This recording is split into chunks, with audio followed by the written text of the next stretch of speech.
Bien, vamos a comenzar. Las anemias macrocíticas. Anemias macrocíticas implican que el volumen corpuscular medio es mayor de 100.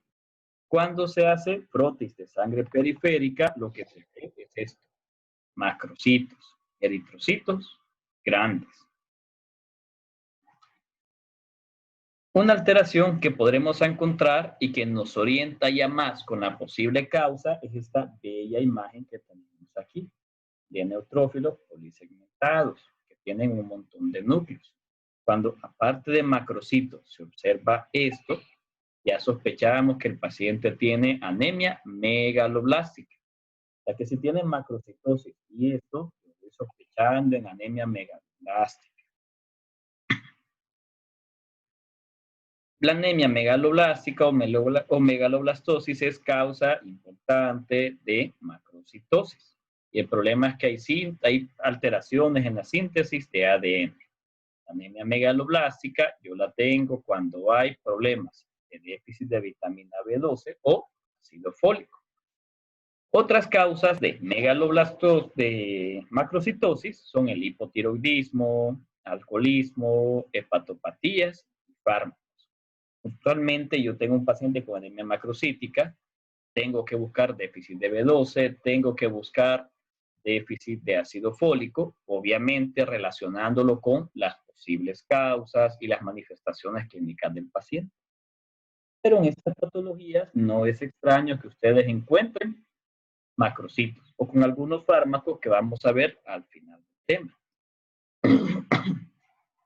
Comenzaremos por el déficit de cobalamina o de vitamina B12. De forma normal, es sintetizada por microorganismos, presente en alimentos de origen animal, como la leche, queso, huevos, alimentos fortificados artificialmente. Metabólicamente tiene dos funciones. Una, como 50 desoxiadenosilcobalamina, B12, actúa como coenzima en la conversión de metilmalonil coenzima A succinil coenzima A en las mitocondrias. Como metilcobalamina actúa como coenzima de aniquilación de homocisteína a metionina. ¿Qué quiere decir? Que si yo no tengo vitamina B12, la homocisteína se va acumulando. Y este paso es sumamente importante para que haya producción de tetrahidrofolato.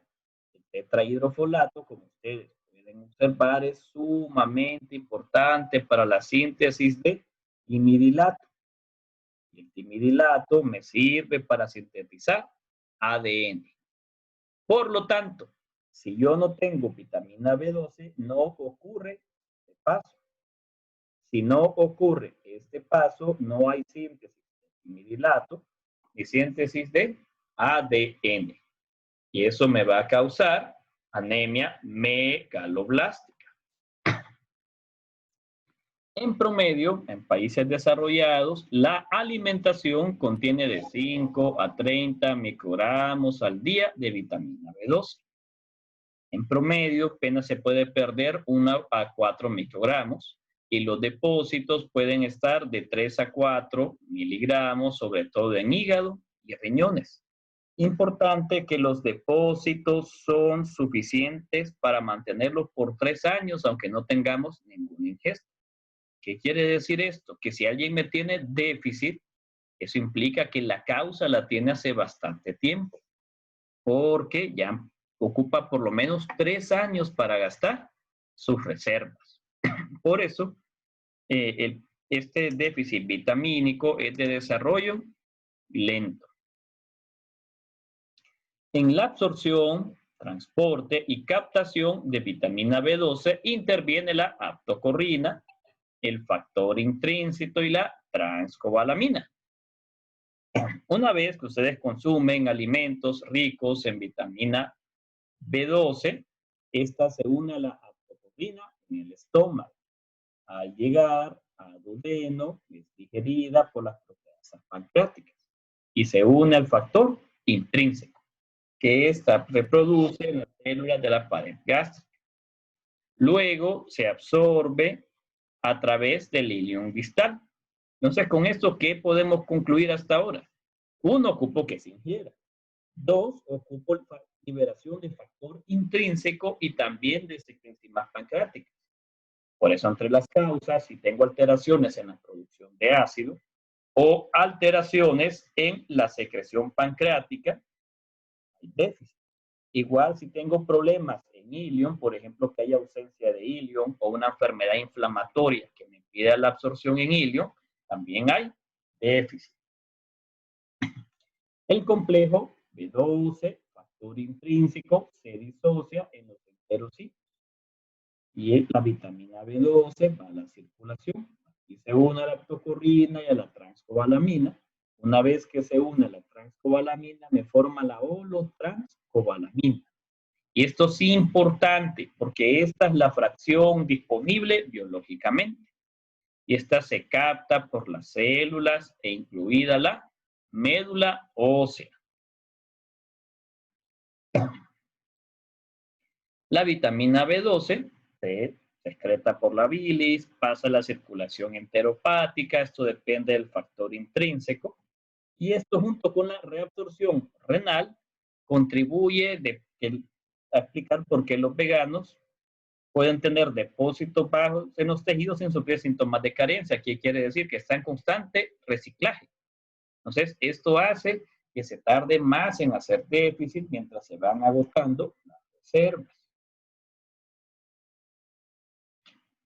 También la B12 es cofactor de la enzima metilmalonil coenzima A mutasa que termina en metilmalonil en succinil-CoA. Por eso, cuando hay déficit de vitamina B12, como ya vimos, se acumula el ácido metilmalónico. Y este es otro marcador junto con la holotranscobalamina que me ayuda para el diagnóstico.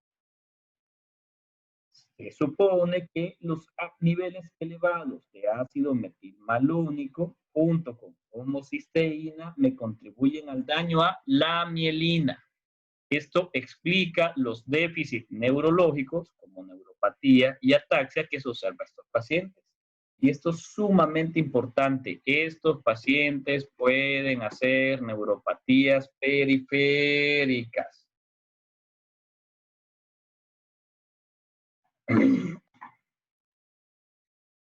¿Cuáles son las posibles causas del déficit de vitamina B12?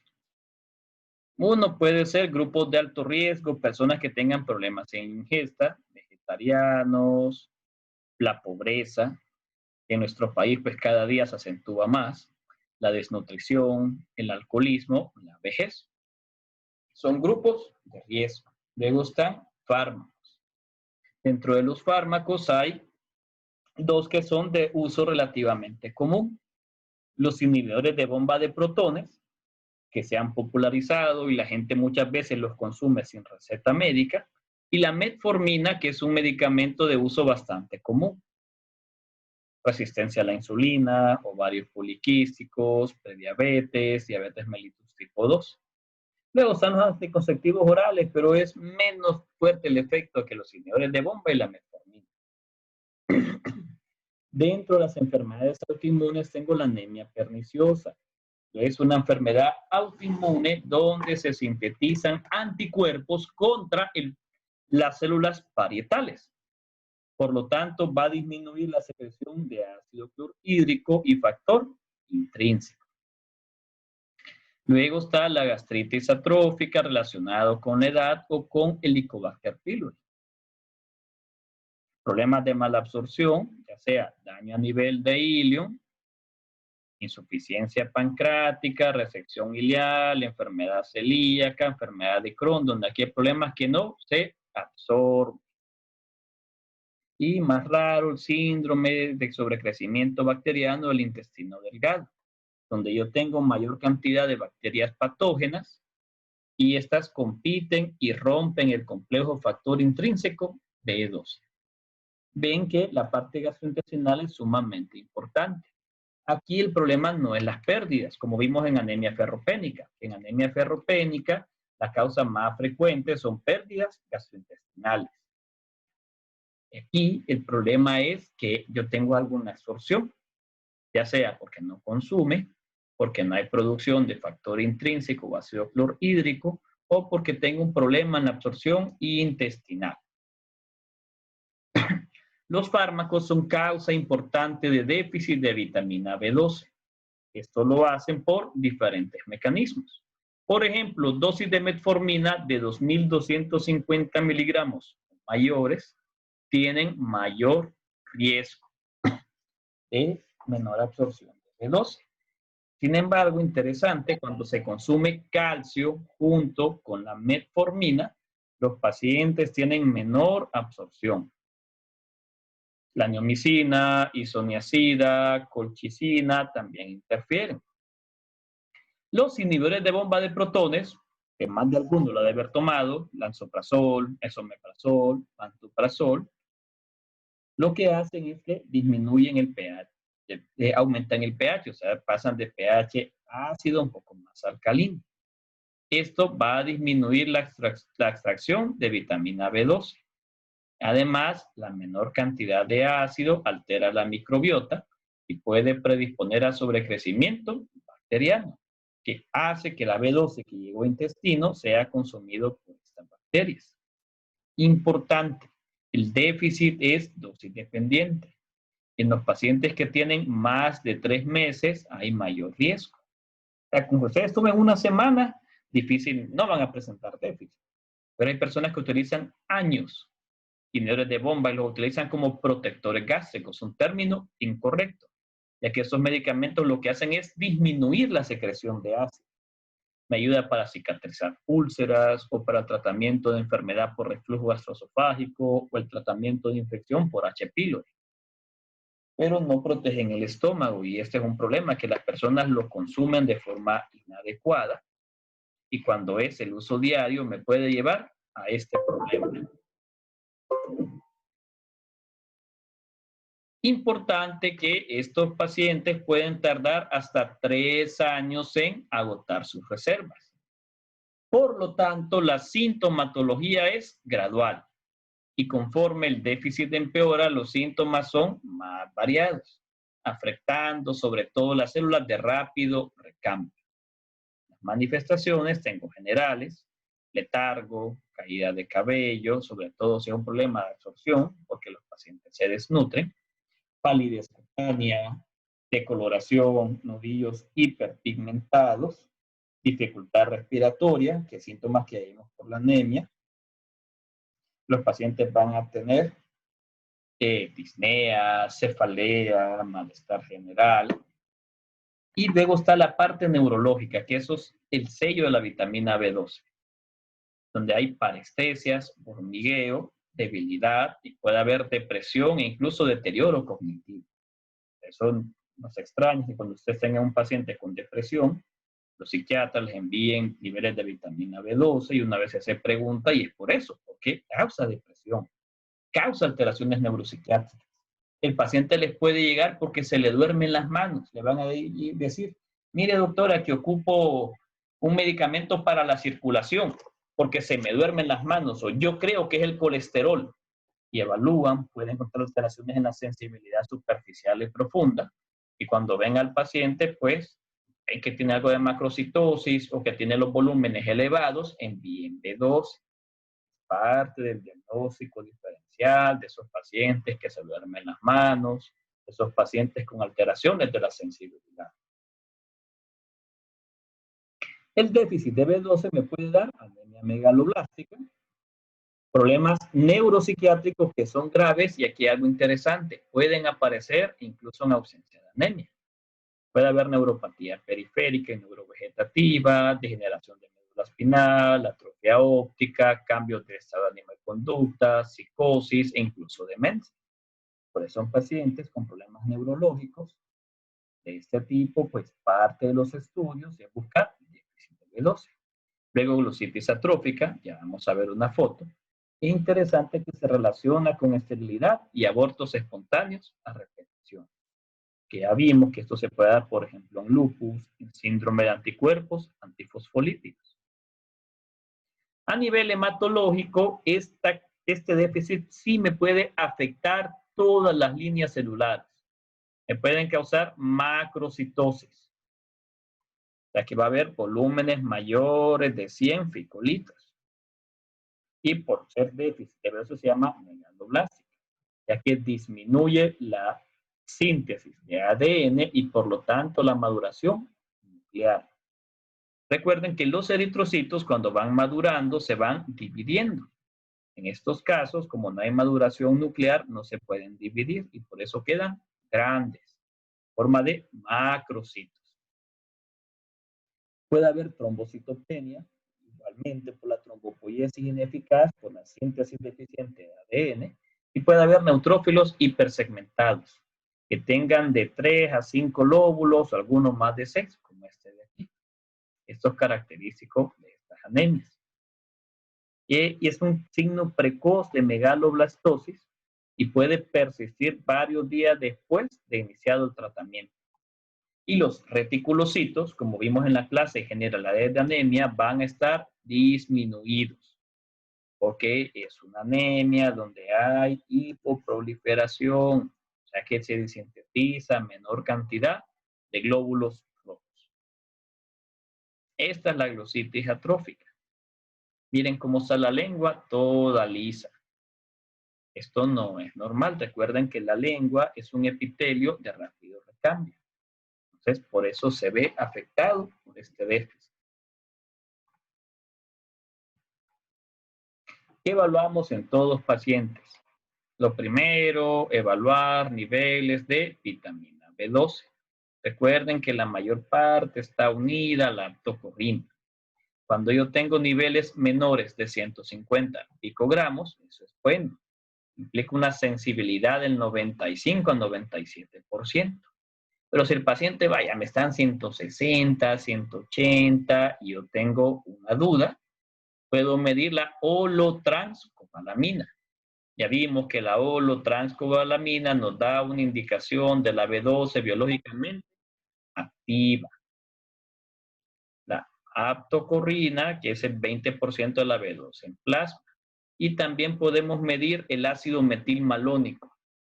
El ácido metilmalónico es una prueba de segunda línea, pues me ayuda un poco. Sola es bien difícil que pueda hacer diagnóstico, pero si yo la combino, me puede ayudar. Por ejemplo, si encuentro ácido metilmalónico elevado y homocisteína elevada, va con déficit de vitamina B12.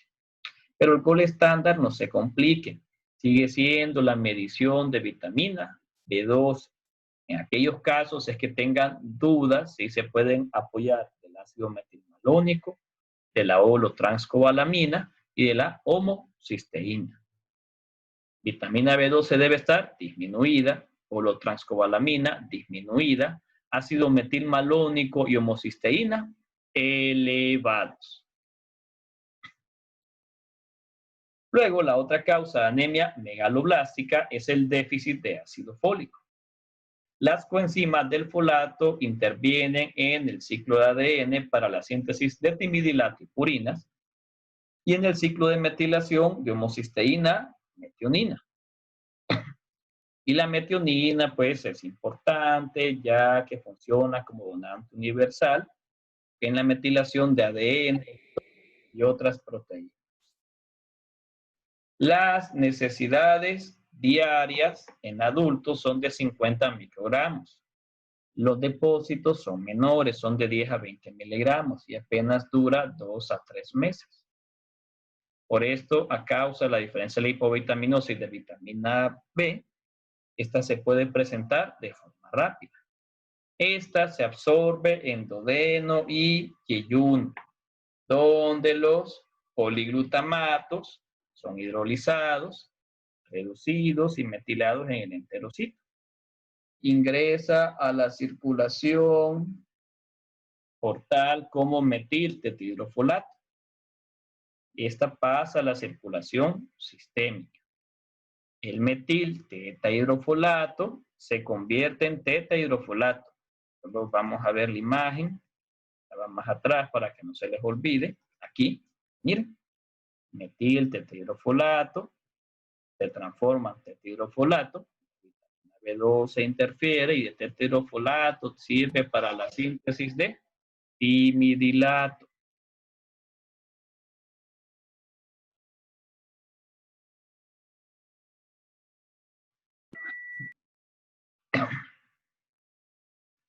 Entonces ven que la vitamina B12 también es importante en el metabolismo de folatos. El ácido fólico se absorbe con facilidad en el intestino. Se encuentran vegetales, sobre todo en los de hojas verdes, en las frutas, los cereales y las carnes. Es importante para la síntesis de ADN. Por eso, cuando no hay ácido fólico, los pacientes hacen macrocitosis. Importante, no tienen síntomas neurológicos. Eso es una diferencia del déficit de vitamina B12. El déficit de vitamina B12 sí me causa síntomas neurológicos y el déficit de ácido fólico no.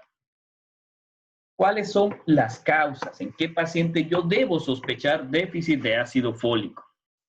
Uno, por problemas en la alimentación, los ancianitos, alcohólicos, pobreza. En patologías donde aumenta la necesidad. Bueno, no son patologías, sino que son situaciones fisiológicas, el embarazo, lactancia, el crecimiento rápido en la adolescencia. Luego, enfermedades donde hay rápido recambio celular. ¿Por qué? Porque al haber rápido recambio ocupan síntesis de ADN. Y para sintetizar ADN necesitan timidilato y por lo tanto ácido fólico. Neoplasias, enfermedades inflamatorias, anemias hemolíticas. Los pacientes en diálisis, que los que tienen enfermedad renal crónica, porque aquí también tienen déficit de ácido fólico, problemas de mala absorción, enfermedad inflamatoria intestinal, enfermedad celíaca, alcoholismo, espluje tropical. ¿Qué pruebas debo pedir para evaluar? La más fácil y la más sencilla que ustedes van a encontrar es medir niveles de ácido fólico. Entonces miden niveles de folato. El folato me indica el consumo reciente. Tan sí, no mucho la carencia, pero ayuda bastante. Si yo tengo dudas con unos niveles de folato que están ahí por los límites, está el folato en los eritrocitos. Este revela lo que ha habido los últimos 120 días y también con los depósitos hepáticos. El problema es que obviamente es más caro y no están todos los laboratorios. Y luego está la homocisteína, que está elevada en déficit de folato, pero también puede estar elevada en déficit de vitamina B12, insuficiencia renal. Y para ir finalizando, también tenemos medicamentos que causan macrocitosis. Los antirretrovirales, anticonvulsivantes, como el ácido valproico, la fenitoína, que son de uso relativamente común. Los antagonistas de folato, que el metrotexate.